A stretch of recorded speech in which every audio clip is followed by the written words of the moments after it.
The scream cut through the afternoon like a blade, high and terrified, and Dane Xavier dropped the smoker he had been using to calm his hives and ran for the tree line.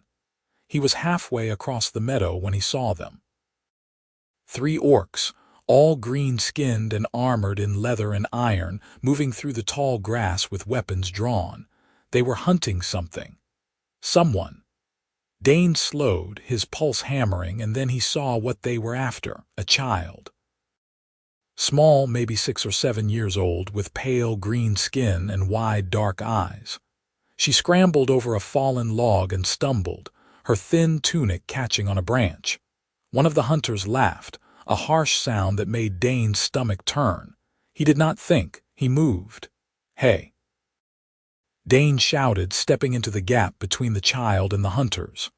"What's going on here?" The 3 orcs stopped. The largest, a woman with a scar across her jaw, looked him up and down with cold eyes. "Human, this does not concern you." "I think it does," Dane said. His hands were shaking, but he kept his voice level. "That's a child. She is clan business," the woman said. Her hand tightened on the hilt of her blade. "Walk away." The child was sobbing behind him, small gasping breaths that twisted something in Dane's chest. He took a step forward instead of back. "No." The scarred woman's eyes narrowed. "You would die for a runt you do not even know." "I would die," Dane said slowly, "before I let you hurt a child." It was a bluff. He had no weapon, no armor, nothing but his own body and the weight of his conviction. But he had learned a long time ago that sometimes the way you stand matters more than what you hold. The second hunter, a younger male with a cruel mouth, spat into the dirt. "Let me gut him, Vaska. We can take the girl after." Vaska studied Dane for a long moment. He could see her weighing it, calculating. 3 armed warriors against 1 unarmed man. Easy odds. But there was something else in her eyes, too, something wary. She was looking past him toward the farmhouse and the village beyond. "This is borderland," Dane said. "You kill me here, the marshal will come. You want that attention." It was not much of a threat. The marshal's circuit took him through these parts once a month at best, but it was enough to make Vaska hesitate. "The girl's mother is a traitor," Vaska said at last. "She broke faith with the clan." "The child pays the price. That is our law." "Not here it is not," Dane said. "Here we do not punish children for their parents' choices." Vaska's lip curled. "You know nothing of our ways, human." "I know enough," Dane said. "And I know you are not taking her." For a moment he thought they would attack anyway. The 3rd hunter, silent until now, had his hand on a throwing axe, but Vaska raised a hand, stopping him. "This is not finished," she said. Her eyes were flat and cold. "We will be back, and when we come, human, your bluff will not save you." She turned and strode back into the forest.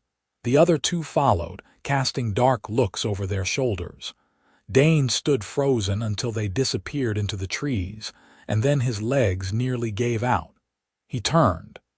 The child was pressed against a tree trunk, her small hands clenched into fists. Her eyes were enormous in her thin face. "It is all right," Dane said softly. "They are gone. You are safe now." The child did not move.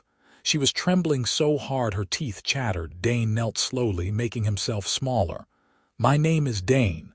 I have a house just over there with a fire and food." "Will you come with me?" The child stared at him. Then, very slowly, she nodded. Dane stood and held out his hand. After a moment, the child took it. Her fingers were cold and small in his palm. He led her back across the meadow to his farmhouse, a sturdy 2-room structure with a thatched roof and a stone chimney. Inside, he stirred the fire and set water to boil for tea. The child sat on the bench by the hearth, silent and watchful. "Are you hungry?" Dane asked. Another nod. He cut bread and cheese and set them on a wooden plate. The child ate slowly, her eyes never leaving him. When she finished, Dane poured tea into a cup and added honey from his hives. "Can you tell me your name?" he asked. The child hesitated. Then, in a voice barely above a whisper, she said, "Ysolde." "Ysolde," Dane repeated. "That is a good name. Can you tell me where your mother is, Ysolde?" The child's eyes filled with tears. "They took her. She told me to run, so I ran." Dane's chest tightened. "Who took her?" "The enforcers. Vaska and the others. Mama would not do what they wanted, so they came for us. Mama fought them and told me to hide. I ran into the forest, but they found me." Dane nodded slowly. He did not know much about orc clans, but he knew enough to understand that this child was in real danger. The enforcers would come back. Vaska had promised as much. "You are safe here," Dane said. "I will not let them hurt you." Ysolde looked at him with those enormous dark eyes. "Why?" "Because it is the right thing to do," Dane said simply. That night, he gave Ysolde his bed and slept on the bench by the fire. He did not sleep well. Every sound made him jolt awake, his hand reaching for a weapon he no longer kept. He had sworn off violence 5 years ago after the border skirmish that still haunted his dreams. He had been a young militiaman then, scared and stupid, and he had killed a man. The memory of it, the way the light went out of the man's eyes, the weight of it had broken something in him. He had left the militia, bought this land with his small savings, and vowed never to take a life again. But now a child was sleeping in his bed, hunted by people who would not hesitate to kill her. And Dane did not know how to keep his vow and keep her safe at the same time. The next morning, he took Ysolde with him to check the hives.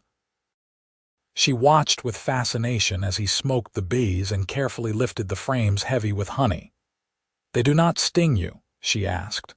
"They do sometimes," Dane said. "But if you move slowly and do not threaten them, they usually leave you alone. Bees are not cruel. They just want to protect their home." Ysolde nodded thoughtfully. She seemed calmer in the daylight, though her eyes still darted toward the tree line every few minutes. They were walking back to the house when Dane saw the figure standing in his yard, an orc woman. Taller than Ysolde, but not as large as the hunters, with green skin and small tusks that showed when her lips parted. She wore travel-stained clothes and had a pack slung over one shoulder. Her dark hair was pulled back in a braid, and her eyes were the same deep brown as Ysolde's. "Mama!" Ysolde shrieked and ran. The woman dropped to her knees and caught the child in her arms, holding her so tightly Dane thought she might never let go. She was saying something in a language Dane did not understand, her voice thick with tears. Dane stopped a respectful distance away and waited. Finally, the woman looked up at him. Her face was wet, her expression a mix of relief and wariness. "You are the one who stopped them," she said. It was not a question. "I am," Dane said. The woman stood slowly, keeping Ysolde pressed against her side. She studied Dane with the same intensity her daughter had, weighing him. "Why?" she asked. "Because they were going to hurt a child," Dane said. "I could not allow that." The woman's jaw tightened. "You put yourself at risk for a stranger, an orc stranger." "Yes," Dane said. She shook her head slightly, as if she could not quite believe it. "I am Lira Wren. This is my daughter, Ysolde. We owe you a debt." "You owe me nothing," Dane said. "But if Vaska and her people are still looking for you, you are not safe out here. Come inside." Lira hesitated. Dane could see the conflict in her eyes. Trust did not come easily, especially not now. But after a moment, she nodded. Inside, Dane made more tea while Lira held Ysolde and murmured to her in their own tongue. When he set the cups down, Lira looked up. "I need to know what I am walking into," Dane said. "Vaska said you broke faith with the clan. What does that mean?" Lira's expression hardened. "It means I refuse to let them use me as a weapon anymore. My clan, the Wren, used to be honorable. But in the last few years, a faction has taken control. They call themselves the Bone Guard. They raid human settlements, take what they want, and kill anyone who resists. I was one of their enforcers once. I did terrible things because I believed it was for the clan's survival." She looked down at Ysolde. "But when they started training the children to kill, I could not do it anymore. I spoke against them. I tried to convince others to leave. Vasca and her people decided I was a traitor. They came for me 3 days ago. I fought them off long enough for Ysolde to run, but I could not follow right away. I had to lose them first. And now they are hunting you both," Dane said. "Yes," Lira said. "They will not stop. If we leave her alive, other clan members might follow my example. Vasca cannot allow that." Dane nodded slowly. "Then you will stay here, both of you. We will figure out what to do next." Lira stared at him. "You do not understand what you are offering. Vasca will come here. She will bring others. You could die." "I understand," Dane said. "Why would you do this?" Lira asked, and there was something raw in her voice. "You do not know us. We are orcs. Most humans would turn us over." "I am not most humans," Dane said quietly. "And I meant what I said yesterday. I will not let them hurt a child, or her mother." Lira looked at him for a long time. Then she nodded, just once. That night, Lira and Ysolde slept in the bed while Dane took the bench again. He lay awake, staring at the ceiling, and wondered what he had gotten himself into. The next few days fell into a careful routine. Lira was wary at first, watching Dane with the wariness of someone who had learned not to trust easily. But Ysolde warmed to him quickly.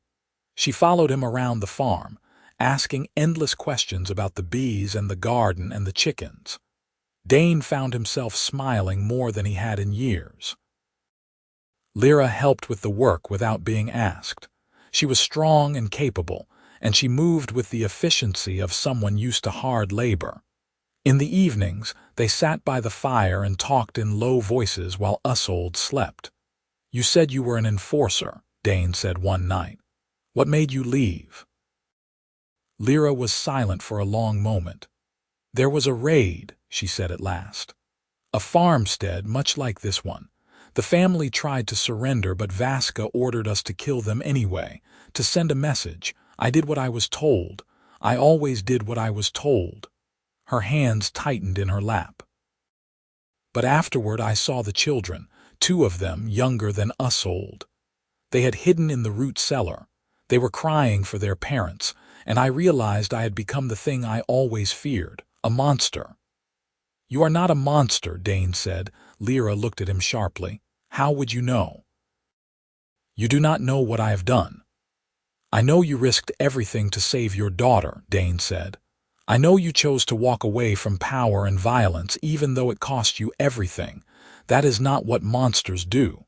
Lira's eyes glistened. She looked away quickly, blinking hard. "What about you?" she asked after a moment. "Why do you live out here alone?" It was Dane's turn to be silent. Finally, he said, "I was in the militia once. 5 years ago there was a skirmish on the border. Raiders, we thought. We cornered them in a box canyon. I killed a man. He was young, maybe younger than me. I still see his face sometimes." "War is terrible," Lira said, "but it was not murder." "It felt like murder," Dane said.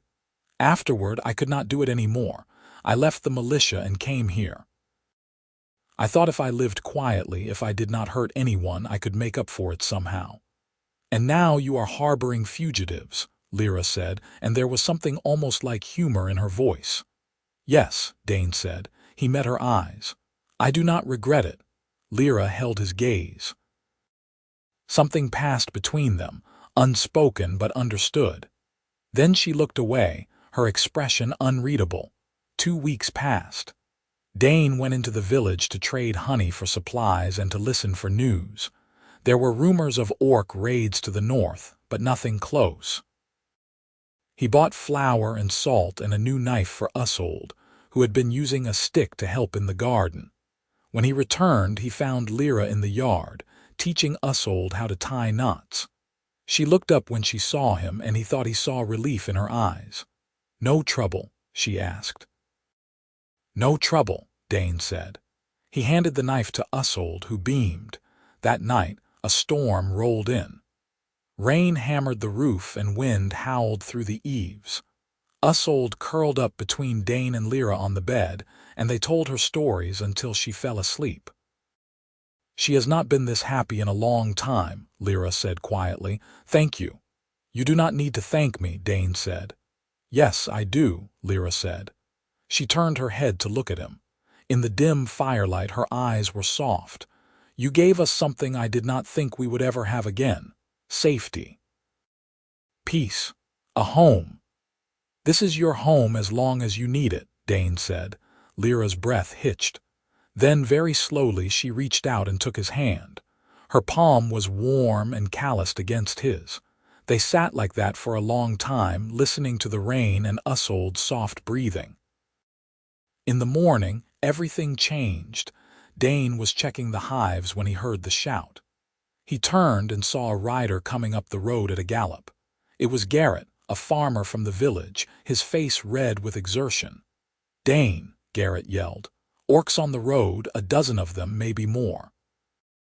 They are asking about a woman and a child." Dane's blood went cold. "How far?" "An hour, maybe less," Garrett said. "You need to get out of here. If they find you harboring them, they will burn you out." Dane looked back at the house. Lira was standing in the doorway, Ysolde behind her. She had heard everything. "Go," Dane said to Garrett. "Thank you." Garrett hesitated, then nodded and wheeled his horse around. Dane walked back to the house. Lira met him halfway. "We will leave," she said. Her voice was steady, but her eyes were bright with unshed tears. "Right now. If they do not find us here, they will not hurt you." "No," Dane said. "Dane, you cannot." "No," he repeated more firmly. "You are not running anymore, not while I can do something about it." "You cannot fight them," Lira said desperately. "There are too many. They will kill you." "I am not going to fight them," Dane said. He took her hands in his. "But I am not going to let them take you either. Trust me. Please." Lira searched his face. Then slowly she nodded. Dane saddled his horse and rode hard for the village. He found the marshal's deputy in the tavern, a grizzled man named Coulter who had been on the frontier for 30 years. "I need help," Dane said without preamble. "There is a group of orc raiders heading for my farm. They are after a woman and her child. The woman is a refugee, not a criminal. The raiders are the criminals. I need the law on my side." Coulter leaned back in his chair. "That is a bold claim, Xavier. You got proof?" "I have the woman," Dane said. "She will testify, and I have witnesses who saw the raiders threaten a child 3 weeks ago." Coulter rubbed his jaw. "Marshall is 2 days' ride from here. I can send for him, but that does not help you today." "Then I need the village," Dane said. "A show of force, enough that the raiders think twice about attacking." Coulter considered. Then he nodded slowly. "I will see what I can do." It took 2 hours. 2 hours of Dane riding from farm to farm, calling in every favor he had ever earned, appealing to every scrap of decency in men who had little to spare. But when he rode back to his farm, he had 15 men with him, armed with bows and axes and old militia spears. Coulter rode at the front, his deputy's badge pinned to his chest. The raiders were already there. They had surrounded the farmhouse, a loose ring of armed orcs with cold eyes and ready weapons. Vaska stood at the front, her scarred face set in a sneer. "Come out, Lira," she shouted. "You cannot hide forever." Dane dismounted and walked forward. The men from the village spread out behind him, a ragged but determined line. "She is under my protection," Dane said loudly. "And the protection of the law," Vaska laughed. "The law does not care about orcs, human, you know this." "The law cares about raiders," Coulter said, stepping forward, "and about people who threaten children. I am Deputy Marshal Coulter, and you are on human land without cause. Turn around and leave, or I will see you arrested." Vaska's smile faded. She looked at the line of men behind Dane, calculating. "You would start a war over a traitor and her runt?" Vaska asked. "I would uphold the law," Coulter said flatly. And if you draw a weapon, I will consider it an act of aggression and respond accordingly." For a long moment, no one moved. Dane could feel his heart hammering against his ribs. This was the moment. If Vaska decided to attack, people would die, maybe all of them. But then Vaska spat into the dirt and turned to her warriors. "Fall back," she said. "This is not over, human. We will see you again." "If you come back to this farm," Coulter said, "you will be met with the full authority of the marshal's office. Count on it." Vaska shot Dane one last look of pure hatred, then mounted her horse and rode away. The other raiders followed. Dane did not let himself breathe until they were out of sight. Then his legs nearly gave out. Coulter clapped him on the shoulder. "Brave thing you did, Xavier. Stupid, but brave." "Thank you," Dane said. "For coming." "Thank the people behind you," Coulter said. "They are the ones who stood with you. I will ride to the marshal's garrison tomorrow and file a report. If those raiders show their faces again, we will be ready." The men from the village dispersed slowly, some of them nodding to Dane as they left. A few looked uncertain, as if they could not quite believe what they had just done. But they had done it. When the last of them was gone, Dane walked back to the house. Lira and Ysolde were standing in the doorway, watching. "You did it," Lira said, her voice shaking. "You stood against them. Without killing anyone." "I told you I would not let them take you," Dane said. Lira stepped forward and threw her arms around him. Dane froze for a moment, then wrapped his arms around her and held on. She was warm and solid against him, and he could feel her shaking. "Thank you," she whispered. "Thank you." Ysolde hugged his legs, and Dane reached down to ruffle her hair. For the first time in weeks, he let himself believe that maybe, just maybe, everything would be all right. The marshal arrived 3 days later. He was a hard-faced man named Torrance who had seen too much of the frontier to be easily surprised. He listened to Lira's testimony, took statements from Dane and Garrett and 2 other villagers who had seen the confrontation, and then nodded slowly. "You have a case," he said. "If these Bone Guard raiders show up again, I will have them arrested and tried. In the meantime, I will post a notice in the villages. They set foot on human land again, they are outlaws." "What about Lira and Ysolde?" Dane asked. Torrance looked at Lira. "You are a refugee, not a raider. As far as I am concerned, you are welcome to stay on human land as long as you abide by the law. You have my word on that." Lira nodded, her eyes bright. "Thank you, Marshal." Torrance left that evening. Dane walked him to his horse. "You did a good thing, Xavier," Torrance said. "Not many men would have taken the risk." "It was the right thing," Dane said. "Maybe," Torrance said. "But right and easy are rarely the same. You take care of those too." "I will," Dane promised. Winter came early that year. Snow fell in thick drifts and the wind howled across the meadow. Dane spent his days tending the bees, which had clustered in their hives for warmth, and working on repairs to the house. Lira and Ysolde helped, and the small farmhouse felt warmer and more alive than it had in years. One evening, as they sat by the fire, Ysolde asked, "Dane, will we stay here forever?" Dane looked at Lira. She was watching him, her expression unreadable. "You want to stay?" Dane asked. "Yes," Ysolde said immediately. "I like it here. I like the bees and the chickens and you." Dane smiled. "Then you can stay as long as you want." "What about Mama?" Ysolde asked. "Does she want to stay?" Lira's cheeks darkened. She looked down at her hands. "That is not for me to decide." "It is," Dane said quietly. "This is your home too, Lira, if you want it to be." Lira looked up at him. Her eyes were wide and vulnerable. "You would want that, even knowing what I was." "I know what you are now," Dane said, "and I would be honored if you stayed." Lira's breath hitched. Then she smiled, a slow, tentative smile that lit up her whole face. "Then I will stay." Ysolde cheered and threw herself at Dane, hugging him tightly. Lira laughed, a sound Dane had never heard from her before, warm and full of joy. As winter deepened, Dane realized he was falling in love with Lira. It happened slowly in small moments. The way she hummed while she worked. The way she tucked Ysolde into bed every night with the same lullaby.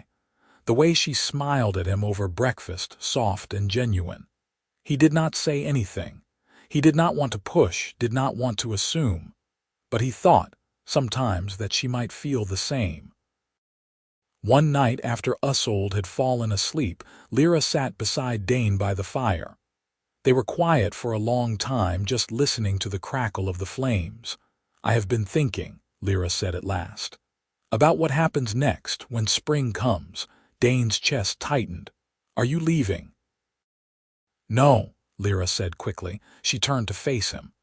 "No, I do not want to leave, but I need to know, Dane, what this is, what we are." Dane swallowed. "What do you want us to be?" Lira reached out and took his hand. Her touch was warm and steady. "I want to build a life here with you." "If that is something you want too." "It is," Dane said, his voice rough. "It is the only thing I want." Lira leaned forward and kissed him. It was soft and tentative, a question and an answer all at once. Dane cupped her face in his hands and kissed her back, pouring everything he felt into it. When they pulled apart, Lira was smiling, her eyes bright with tears. "I never thought I would have this," she said. "A home, a family, someone who sees me as more than a weapon." "You are so much more," Dane said. "You are everything." They sat together by the fire, holding each other, and Dane thought that maybe this was what peace felt like. Spring came with a rush of green, and the return of the bees to the meadow. Dane and Lira worked side by side, expanding the garden and building a new coop for the chickens. Ysolde was taller now, her legs long and coltish, and she helped with the work without complaint. One warm afternoon, Dane found Lira standing in the meadow, watching the bees. He came up beside her and slipped his hand into hers. "I want to marry you," he said. Lira turned to him, her eyes wide. "What? I want to marry you," Dane repeated. "If you will have me." Lyra's eyes filled with tears. "You would do that, even though I am an orc." "Especially because you are you," Dane said. He reached into his pocket and pulled out a simple ring he had carved from a piece of apple wood. "It is not much, but it is all I have." Lira took the ring with shaking hands. "It is perfect," she whispered. "Yes, yes, I will marry you." They were married in the village a month later. It was a small ceremony, just Coulter and a few of the farmers who had stood with Dane that day. Ysolde stood between them, beaming, and when the officiant declared them wed, she threw her arms around both of them and squeezed. That night, they returned to the farm together. The three of them sat on the porch, watching the sun set over the meadow. Ysolde leaned against Lira, half asleep, and Lira leaned against Dane. "Are you happy?" Dane asked softly. "I am," Lira said. She turned her head to look at him. "For the first time in my life, I am truly happy." "Good," Dane said. He kissed her temple. "You deserve it." The years that followed were not always easy. There were hard winters and poor harvests, and sometimes people in the village stared at Lira with suspicion. But there were good times too. Ysolde grew into a strong, bright young woman, and she helped run the farm with the confidence of someone who had always known she belonged. Lira became known in the village for her skill with animals and her willingness to help anyone who asked. And Dane found a peace he had never thought possible, a life built not on violence or fear but on love and trust. One evening, 10 years after that first scream in the forest, Dane and Lira sat on the porch and watched Ysolde tend the hives. She moved with the same careful patience Dane had taught her, and he felt a swell of pride. "She's going to be all right," Lira said. "She is," Dane agreed. "She is strong like her mother." Lira smiled and leaned her head on his shoulder. "We did it," she said. "We built something good." "We did," Dane said. He wrapped his arm around her and held her close. "And we are not done yet." Lira laughed, a sound full of warmth and joy. "No," she said, "we are not done yet." They sat together as the sun set, casting golden light over the meadow and the bees and the life they had built together. And Dane thought that this, right here, was everything he had ever wanted. A family, a home, a love that had chosen him, just as he had chosen it. And he knew, with a certainty that settled deep in his bones, that he would never let it go. Time continued its steady march across the farm that had become a sanctuary. The farm grew beyond what Dane had ever managed alone. Lira proved to have an uncanny gift for breeding chickens, and their flock became renowned in the village for the size and flavor of their eggs. Ysolde, meanwhile, took to beekeeping with a passion that surpassed even Dane's, expanding the hives from 6 to 20 over the course of 5 years. The villagers who had once watched Lira with wary eyes began to nod in greeting when she passed.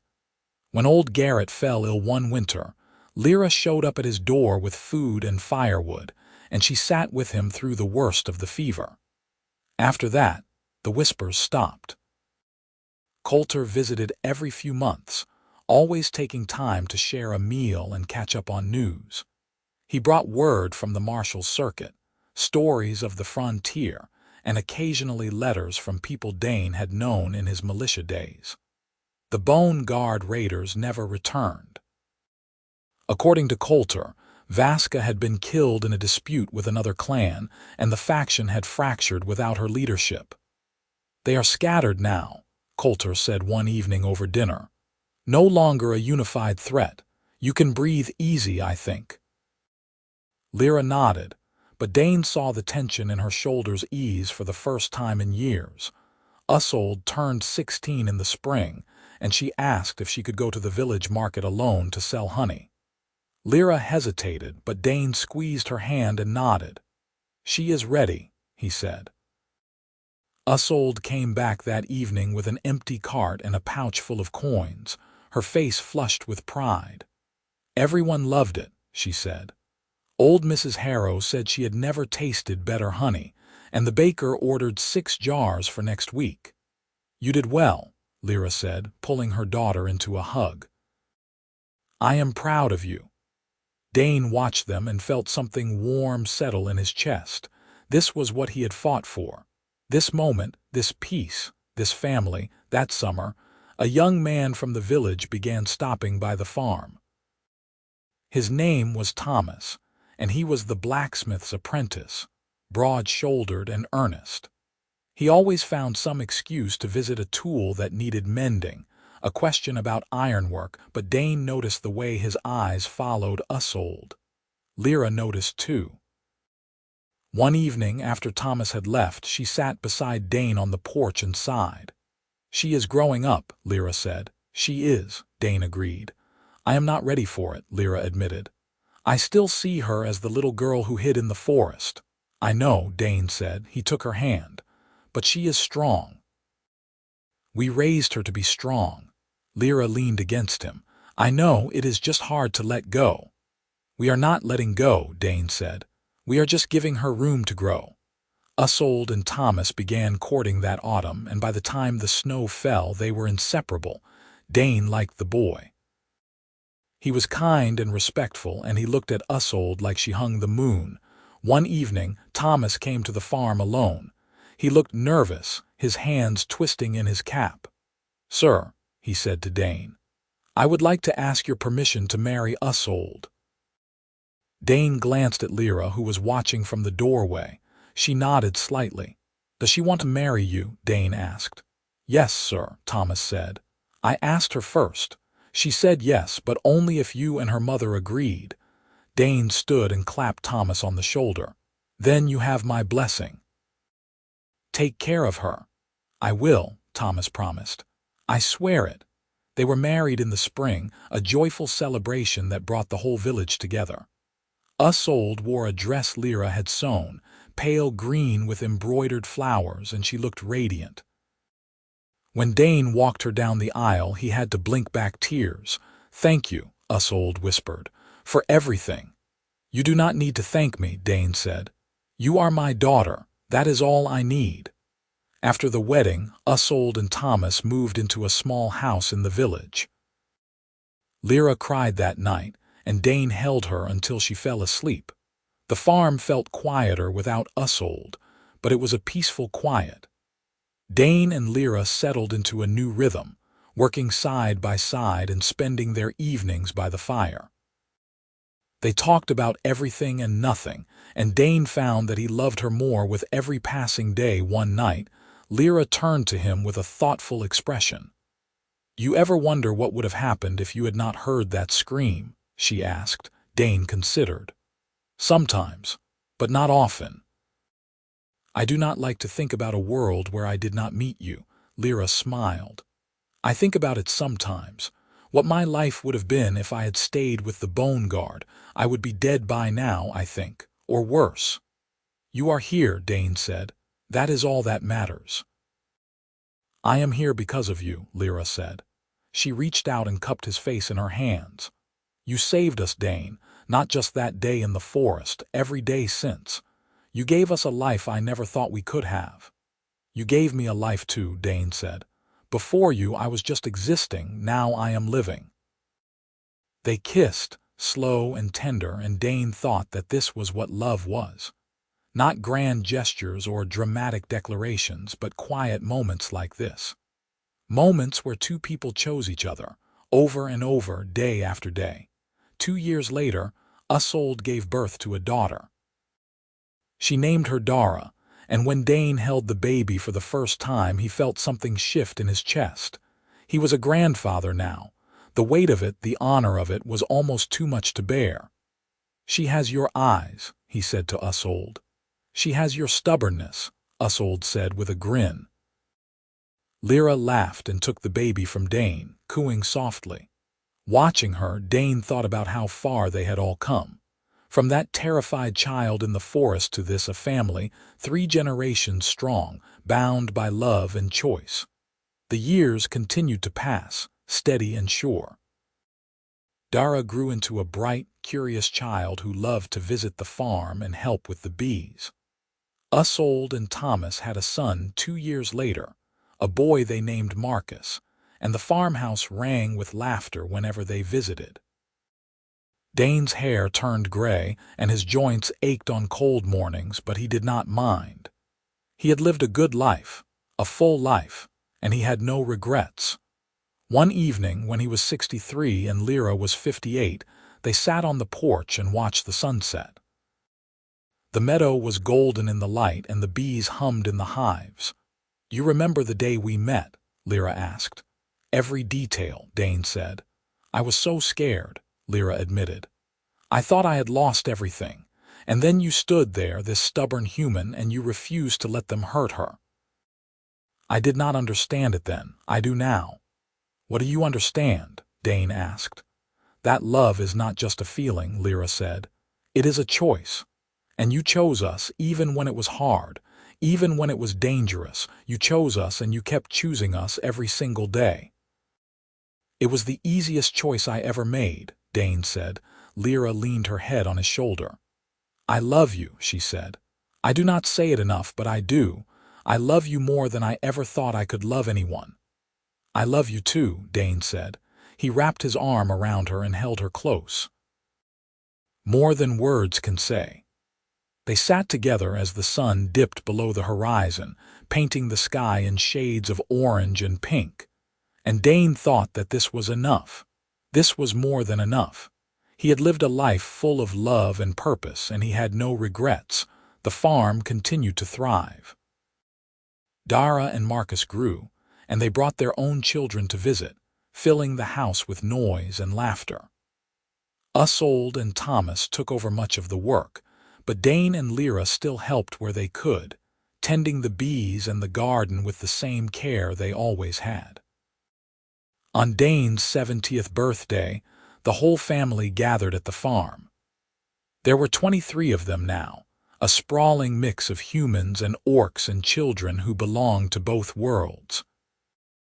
They ate and laughed and told stories, and Dane sat at the head of the table with Lira beside him, his heart full to bursting. After the meal, Ysolde stood and raised her glass. "To Dane," she said. "The man who saved my life and gave me a family. I would not be here without you. None of us would." "To Dane," the others echoed, and they drank. Dane felt his throat tighten. He stood, his legs a little unsteady, and looked around the table at the faces of the people he loved. "I did not save anyone," he said. "You all saved me. You gave me a reason to live, a reason to be better. And for that, I will be grateful for the rest of my days." Lira reached up and took his hand, squeezing it tightly. Dane sat back down, and the celebration continued around him, warm and loud and full of life. That night, after everyone had gone home, Dane and Lira lay in bed together. The house was quiet, the fire burning low in the hearth. "I have been thinking," Lira said, "about what comes next." "What do you mean?" Dane asked. "We are not young anymore," Lira said. "One day we will not be here, and I want to make sure the farm stays in the family, that it stays a home." "It will," Dane said. "Ysolde and Thomas will take care of it, and their children after them." "I know," Lira said, "but I want to make sure they know how much it means, how much they mean." "They know," Dane said. "They have always known." Lira nodded, but Dane could see the worry in her eyes. He pulled her close and kissed her forehead. "We have built something good," he said, "something that will last. Do not worry, my love, our family is strong." Lira relaxed against him. "You are right," she said. "I am just being foolish." "You are never foolish," Dane said. "You are the wisest person I know." Lira laughed softly and closed her eyes. Dane held her until she fell asleep, and then he lay awake for a while longer, listening to her breathing and feeling the warmth of her body against his. He thought about the life they had built together, the family they had raised, the love they had shared. It had not always been easy, but it had been worth it. Every moment of it. The seasons turned, and Dane and Lira grew older. They moved a little slower now, their hands a little less steady, but they were still together. Still choosing each other day after day. One spring morning, Dane woke to find Lira sitting on the edge of the bed, looking out the window at the meadow. The light was soft and golden, and she looked beautiful in it. "Good morning," he said. Lira turned and smiled at him. "Good morning." "What are you thinking about?" Dane asked. "Everything," Lira said. "The day we met, the day we married. The day Ysolde brought Dara to meet us for the first time, all of it." "Those are good memories," Dane said. "They are," Lira agreed. "I am a lucky woman, Dane Xavier, luckier than I ever deserved to be." "You deserve everything good in this world," Dane said. He sat up and took her hand. "And I am the lucky one. You chose me, Lira. Out of all the people in the world, you chose me." "I will always choose you," Lira said. She leaned forward and kissed him, soft and sweet. "Always." They spent the day working in the garden, their movements slow but sure. Ysolde and Thomas stopped by in the afternoon with Dara and Marcus, and they all worked together, planting seeds and pulling weeds. The children chased each other through the rows, their laughter echoing across the meadow. That evening, Dane and Lira sat on the porch and watched the sunset. Dane reached for Lira's hand, and she laced her fingers through his.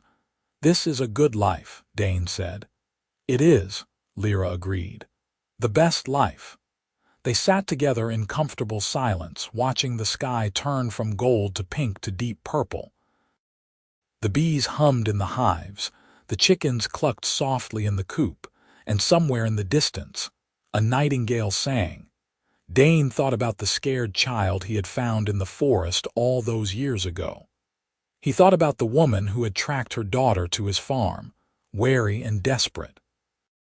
He thought about the life they had built together, piece by piece, day by day. And he knew, with a certainty that settled deep in his soul, that he would not change a single moment of it. Years passed, and the farm remained a constant. Dane and Lira celebrated their 20th anniversary, and then their 25th. Ysolde and Thomas took over most of the daily work, but Dane and Lira still spent their mornings in the garden and their evenings by the fire. Dara grew into a young woman, strong and kind like her grandmother, and Marcus followed in his grandfather's footsteps, learning the art of beekeeping with patience and care. More grandchildren came and then great-grandchildren, and the farmhouse was rarely quiet. On a warm afternoon in late summer, when Dane was 78 and Lira was 73, they sat together in the meadow.